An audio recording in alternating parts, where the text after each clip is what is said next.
গোপীবল্লভপুর গুলিকাণ্ডে পুলিশের সাফল্য, ৯ ঘণ্টায় গ্রেপ্তার ৩ অভিযুক্তদের পেশ আদালতে। ঝাড়গ্রাম জেলার গোপীবল্লভপুরের হাসপাতাল রোডে প্রকাশ্য দিবালোকে সংঘটিত গুলিকাণ্ডের ঘটনায় মাত্র ৯ ঘণ্টার মধ্যেই ৩ অভিযুক্তকে গ্রেপ্তার করে বড় সাফল্য পেল গোপীবল্লভপুর থানার পুলিশ। ঘটনায় ব্যবহৃত একটি দেশি আগ্নেয়াস্ত্র এবং ৩ রাউন্ড জীবন্ত কার্তুজও উদ্ধার করা হয়েছে। পুলিশের এই দ্রুত পদক্ষেপ ও সফল অভিযানে এলাকা জুড়ে প্রশংসার সুর শোনা যাচ্ছে।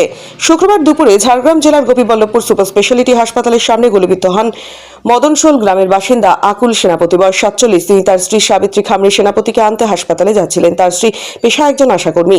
স্থানীয় সূত্রে জানা গিয়েছে, আগে থেকেই হাসপাতালের সামনে মোটর বাইকে করে ওথ পেতেছিল ওই দুই দুষ্কৃতী। আকুল সেনাপতি সেখানে পৌঁছতেই তাকে লক্ষ্য করে গুলি চালানো হয়।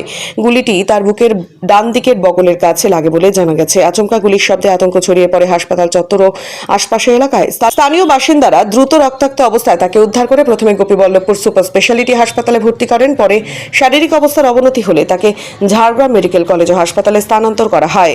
ঘটনার খবর পেয়ে গোপীবল্লভপুর থানার পুলিশ এবং ঝাড়গ্রাম জেলা পুলিশের আধিকারিকরা দ্রুত ঘটনাস্থলে পৌঁছে তদন্ত শুরু করেন। ঘটনার খবর পাওয়ার সঙ্গে সঙ্গেই দ্রুত ঘটনাস্থলে পৌঁছন ঝাড়গ্রাম জেলা পুলিশের অতিরিক্ত পুলিশ সুপার গোলাম সরওয়ার, গোপীবল্লভপুরের এসডিপিও পারভেজ সরফরাজ এবং গোপীবল্লভপুর থানার আইসি অজয় কুমার সিং। তাদের নেতৃত্বে শুরু হয় জোরদার তদন্ত অভিযানের কাজ।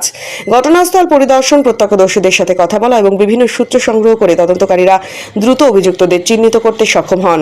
পুলিশের এই তৎপরতা এবং দক্ষ তদন্তের ফলে এই ঘটনার মাত্র ৯ ঘণ্টার মধ্যেই ৩ অভিযুক্তকে গ্রেফতার করা সম্ভব হয়েছে। ঝাড়গ্রাম জেলা পুলিশের এই দ্রুত সাফল্য এলাকাবাসীদের মধ্যে প্রশংসা কুড়িয়েছে।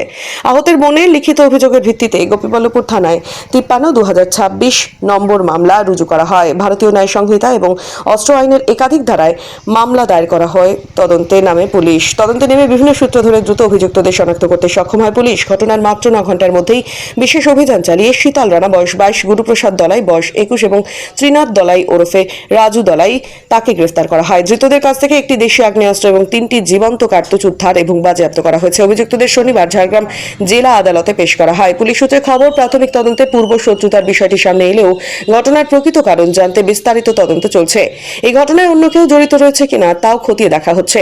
ধৃতদের জিজ্ঞাসাবাদ করে ঘটনার নেপথ্যের সমস্ত তথ্য জানার চেষ্টা করছেন তদন্তকারীরা। শনিবার ধৃত 3 অভিযুক্তকে ঝাড়গ্রাম জেলা আদালতে পেশ করা হয়। তদন্তের স্বার্থে পুলিশ তাদের হেফাজতের আবেদন জানিয়েছে বলে সূত্রের খবর। দিনে দুপুরে হাসপাতালের মতো জনবহুল এলাকার সামনে এমন দুঃসাহসিক হামলার ঘটনায় নিরাপত্তা নিয়ে প্রশ্ন উঠতে শুরু করেছিল স্থানীয় মহলে। তবে পুলিশের দ্রুত পদক্ষেপে অভিযুক্তদের গ্রেপ্তার হওয়ায় কিছুটা স্বস্তি ফিরেছে এলাকাবাসীর মধ্যে। বর্তমানে আহত আকুল সেনাপতির চিকিৎসা চলছে এবং তার শারীরিক অবস্থার উপর নজর রাখছেন চিকিৎসকেরা। ঘটনার তদন্ত অব্যাহত রয়েছে।